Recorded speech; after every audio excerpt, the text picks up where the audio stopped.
it's Grandma Roseanne. You found your way into my kitchen again, and I'm so happy you did because we are going to make an amazing Italian dish. We are going to make baked ziti, but the deal here is it's only one pan. We're going to use fresh tomatoes. It's going to be delicious. Now, I am going to use meat, but if you'd like this to be vegetarian, just eliminate the meat. So it's a large skillet, it's a 12-inch cast iron skillet. I'm going to put in just a little bit of olive oil, not too much, just a little bit. Move that around some. And then here I'm going to put in, 1 pound of sausage, but you need to cut the casting off of it. So you cut, this is the way I do it. However you want to cut it, you just cut it however you want. I just run that along, pull it open, and take out that luscious meat. Now I'm using hot sausage because that's what cameraman likes. You can use mild or you can use none. I'm also in here putting in a pound of ground beef.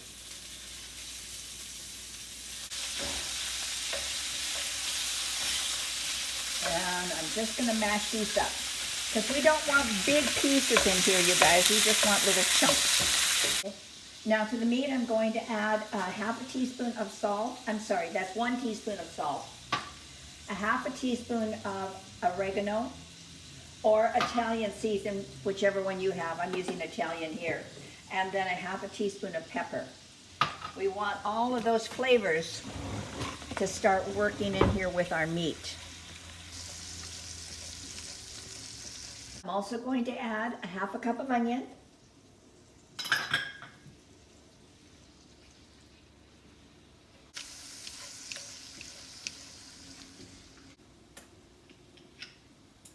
And 1 clove of garlic.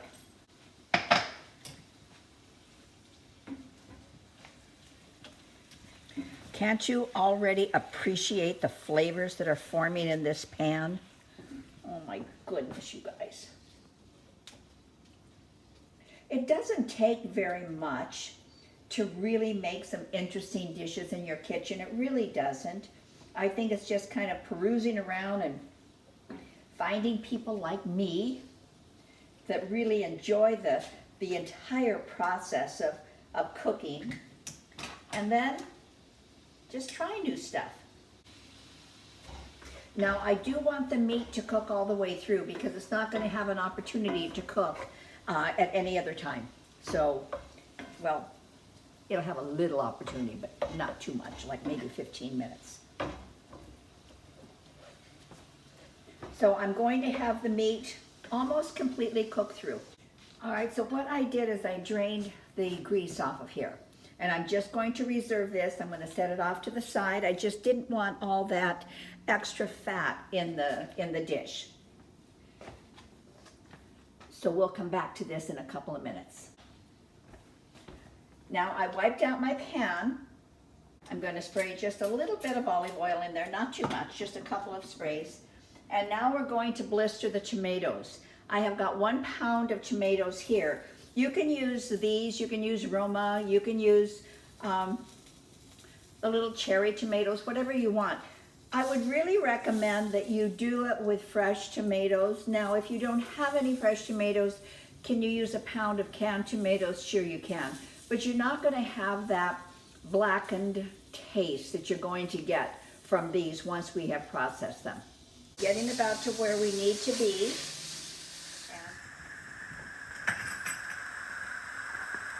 And then I have a half a teaspoon of garlic powder, a half a teaspoon of onion powder. We want some chili flakes in here, just a little bit, just to give it a little spice. A little bit more garlic.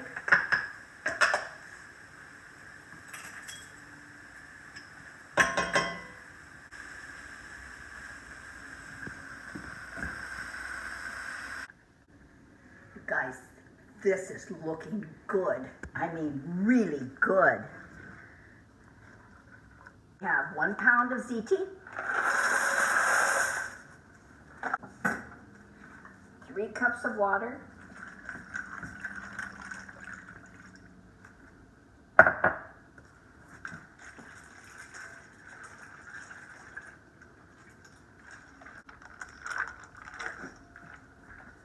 Cameraman just gave you a close-up, and I know you're thinking, that looks horrible, but it's not. Now we're going to add our meat back in.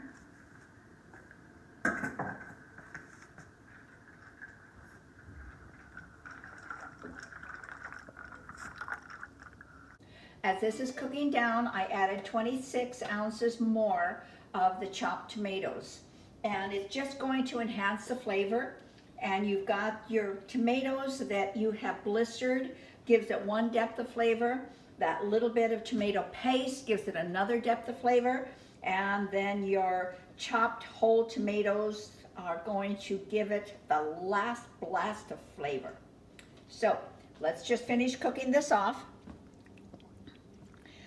And we will be back in a few minutes. And I will show you the final step. All right, we're at a full boil. I'm going to reduce the heat slightly. I'm going to cover the pan. There you go. And we're going to wait for 15 minutes for the magic to occur. So I will be back in 15 minutes. Okay. So what I did is I went out to the garden and I got basil. And if you haven't worked with fresh basil, this is what you do. You stack it up like this. Then you roll it up like this. And you cut.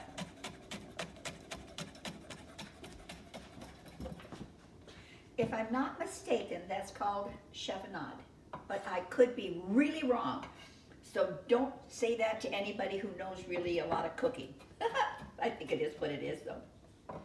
There. This is going to be wonderful added to our great pasta that's cooking away and making my kitchen sound like, my kitchen doesn't sound like anything. It makes my kitchen smell like I'm in Italy, which I loved when I was in Italy. And I would go back in a heartbeat. What a beautiful country that is.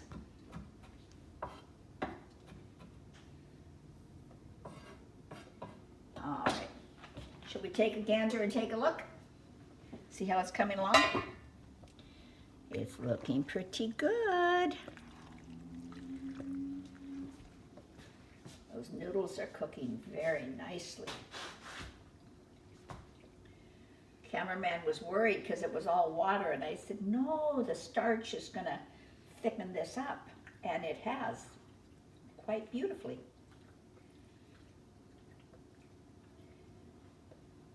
Time for a taste.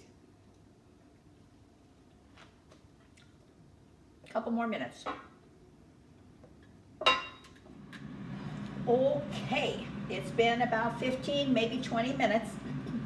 We have let all of the moisture absorb into this beautiful pasta, and it cooked it just beautifully. You'll know it's done to your liking when you pick one up and taste it. Oh man, that's good.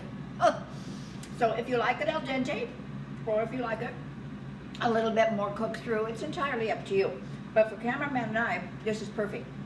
Now, the crowning touch. Mozzarella cheese.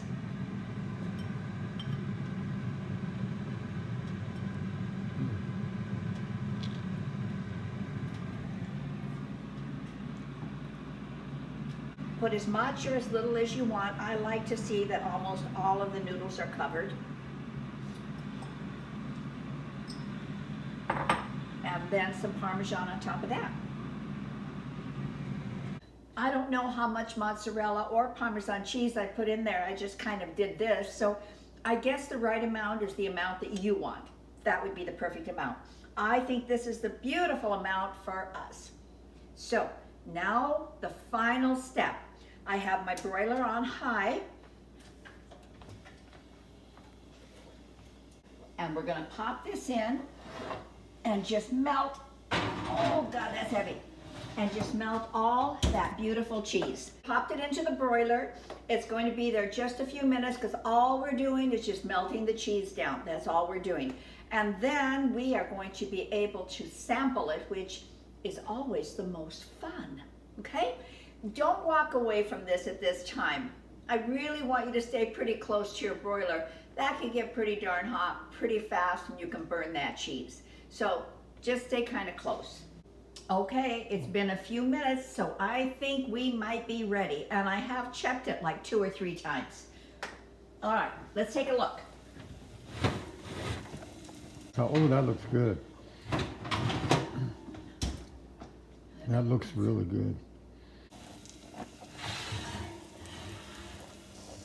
Oh my goodness, look at that. Oh.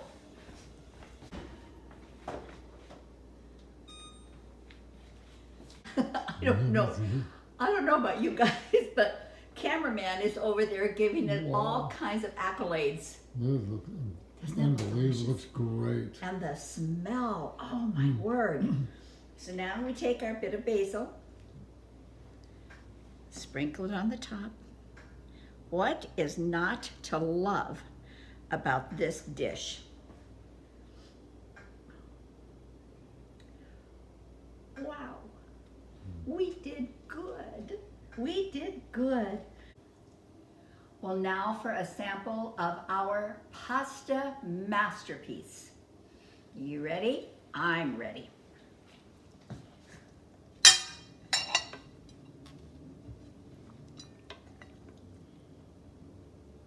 Whoa. So spectacular.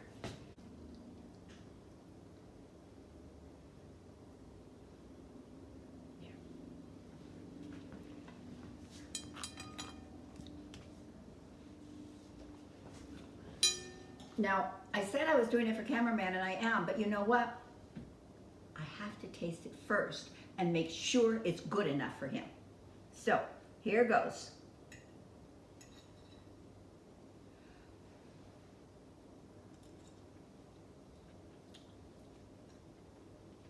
Man, that is good. That is so delicious, you guys. Now, the only thing I think can make it even better is in the middle of summer to do this with all of your vine-ripe tomatoes that you grew in your beautiful yard. I think it's the only thing that you could do that would be better. We have some garlic bread here to go along with it, and we have plenty for cameraman and I to share with our neighbors, and I think this is going to freeze really well too, so I'll freeze a couple of dinners for us as well. So thank you. Please subscribe. If you had fun today, subscribe. Hit that little red subscribe. Hit the little button to tell you we're coming back. Obviously, I will put the ingredients below. And I hope you do this. I hope you enjoy it. When you can do a pasta dish and you only have 1 pan to clean, man, that's my kind of dinner. So thank you so much for coming. Do come back. We love it when you come and support us. And we love it when we can give something back to you. Thank you. Have a great day. Bye.